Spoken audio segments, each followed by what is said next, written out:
Oh, they were just really, really stupid. So here's what he said. He went on Fox News tonight, and he said, Texas Lieutenant Governor Dan Patrick, which this not to be confused for all you folks out there with the former ESPN anchor, who, as far as I know, is in decent health. I know he had some health issues a while ago. Love Dan Patrick. The commentator seems like a great guy. Not that Dan Patrick. We're talking about the Lieutenant Governor. So he went on Fox News and said lots of grandparents would be willing to die in order to save the economy for their grandchildren. First of all, no, they fucking wouldn't. Pardon the language. No, they wouldn't. They would not be willing to die for their kids. Have you met some of these grandparents? Most of these grandparents are baby boomers. They've never done, for the majority of them, not all of them, there are some real sweethearts who are baby boomers. So if you're one of those people, and I know who you are, who's a baby boomer, and you're a sweetheart, I'm not talking to you. Relax. Take it easy. You're okay. So I'm not speaking about you, okay? I am speaking fundamentally. I am speaking about, okay, drum roll please. I am speaking about the cliched baby boomer. The person who partied for 20 years from about 1960, from about 1965 to about 1985. They partied the whole time and had a great time doing it. And then they looked around when they were 38 years old and went, oh my God, I haven't done much with my life. I'm going to get into stocks. I'm going to get into investing. I'm going to think about my retirement. And I'm going to go do that. And then what they did is they got political with the Clinton era. And they were singing Fleetwood Mac's Don't Stop Dreaming About Tomorrow. And they got super jazzed because it was their time. They were finally taking power. Down with the George H.W. Bushes and the Reagans. And now they had power. And what did they do? They went, you know what? They were so stupid in those places. We can do it better. We can make money. It's all there. It's all for us. Finally, we've got it. And from 1992 to 2008, they had it. They had complete power. And they did with that power what all people with power who had no responsibility, who didn't earn it through discipline and sacrifice. They did what they wanted to do. They relaxed banking regulations. They allowed the corporations to run amok. Republican, Democrat, it didn't matter. They all did it. Bush and Clinton, they all did it. They allowed the corporations to do whatever they want. They stripped away every banking because it's about me, always me. And they allowed it to happen. And then when 2008 came around, this president from Illinois came out and he did something remarkable. They remembered a guy named Jesse Jackson. Some of them remembered in 1988, who was incredible, who was charismatic, who said all the right things, and they smashed him to a million pieces pretty quickly. So they remembered that. And they remembered some of them were in the Peace Corps, and some of them remembered a time when they were more idealistic. And they heard this man get up on stage, and he was talking about a right America and a left America, and he was talking about a red America, a blue America. They didn't see these things in this way. He saw America, and they swooned. And the younger generation swooned as well. And that president went on, despite the fact that he had a name, he had the right wing that was rabidly racist and was just ready to go. He won. And then he got up on that podium and he said, yeah, you know that stuff I said? I'm probably not going to be able to deliver a lot of it. Let's go. And quickly that president took back many of the things that he ran on. Took back on many of the panderings that he outright said during the campaign. He won a Nobel Peace Prize and then started a war. He helped stimulate the economy but gave unchecked trillions to the banks. And over time, the people lost their bearings. They didn't know what to make of it anymore. What was real, what wasn't real.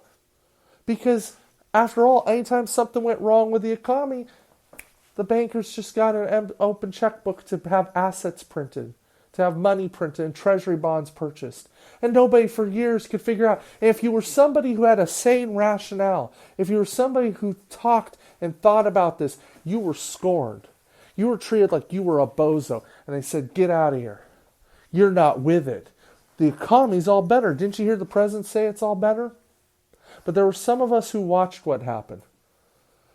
There's some of us who watched who were never convinced. Some of us who watched and said, oh, this is just going to make for something far worse.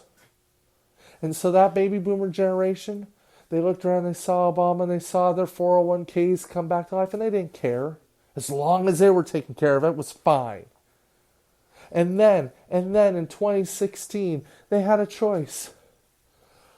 But after all, they had a president who was just telling them everything was fine. And finally, they had a choice. The complete avatar of their generation, what their generation turned into. They had a choice between a woman who had so many problems with her candidacy and her political positions, and her being a war hawk and being probably one of the most dumbfoundingly bad politicians. Still, she was able to rally people who were like, finally, there's going to be a woman in the White House. And that's not a bad thing. Because after all, 8 years earlier, there finally a person of color will be in the White House. And they got together that night, and they sat down, they saw this happening, and it was right there for the taking that this woman was going to do it. And instead, the real face of their generation, and I call it their generation because they still vote in extremely high numbers and outvote every other generation. So don't be confused about the generational conflict. And instead, there was another person on the other side who was a white nationalist who said, I'm going to make America great. You remember the 1950s when you were a 10-year-old and 12-year-old? You remember riding your bike down the street and there were no people of color around. There was nothing. It was just us. It was a great world and a safer world, and I'm going to make America great again. And so what did they do? Most of them? They split, but most of them went hardcore towards that person who was going to make America great again. And now they're in their 70s, and they're sitting down and looking down at the end of life. Maybe they have 5 years, maybe they have 10 years, maybe they have 20 years. And tonight, I bring that together with what Dan Patrick said. And what he said again was, he said, no one reached out to me as a senior citizen and said, as a senior citizen, are you willing to take a chance on your survival in exchange for keeping the America that all America loves for your children and grandchildren? And if that's the exchange, I'm all in, Patrick said on air. I just think there are lots of grandparents out there in this country like me. I have 6 grandchildren. That's all we care about. I want to live smart and see through this, but I don't want the whole country to be sacrificed, and that's what I see.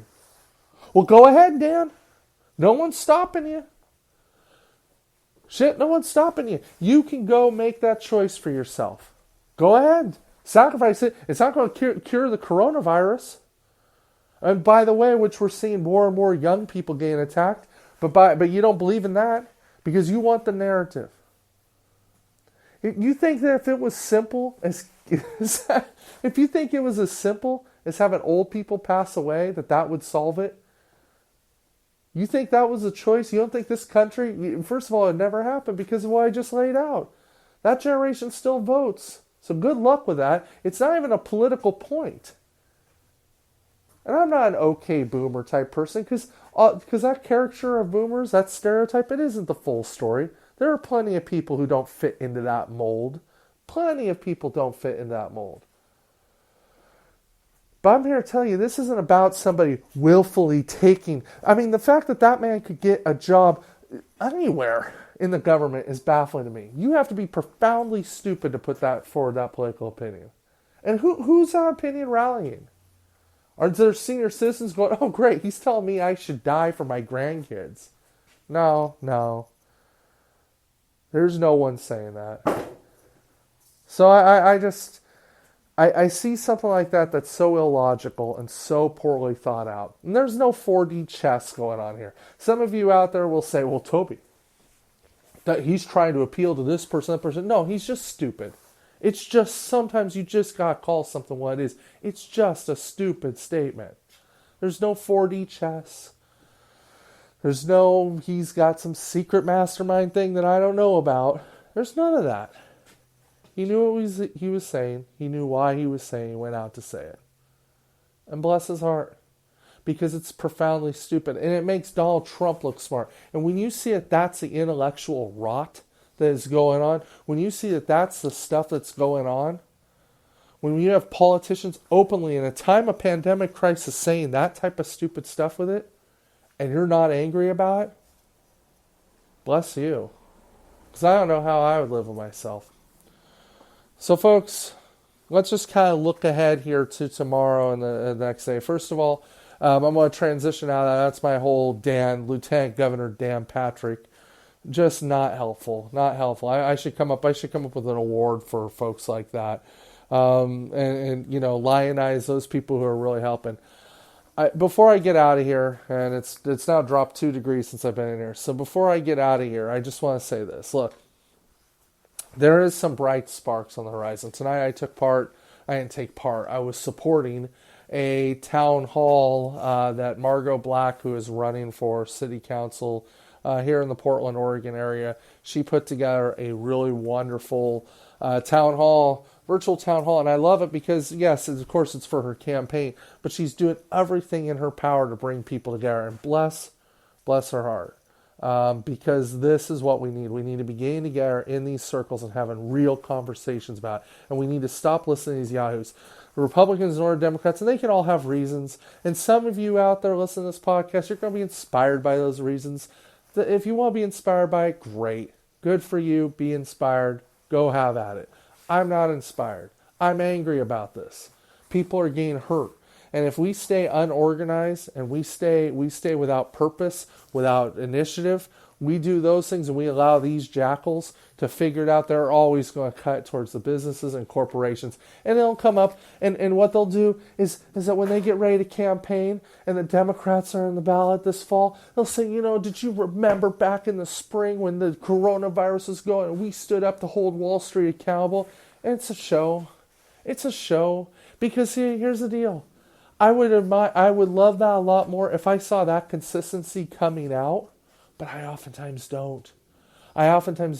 Look, to me, the bigger bill, this bill is really important. They could break it apart, like I said earlier in the podcast, and they could just pass the unemployed stuff for working people and then go to work on the other pieces. There's no need that this has to be cobbled together. They could do a state rescue plan immediately.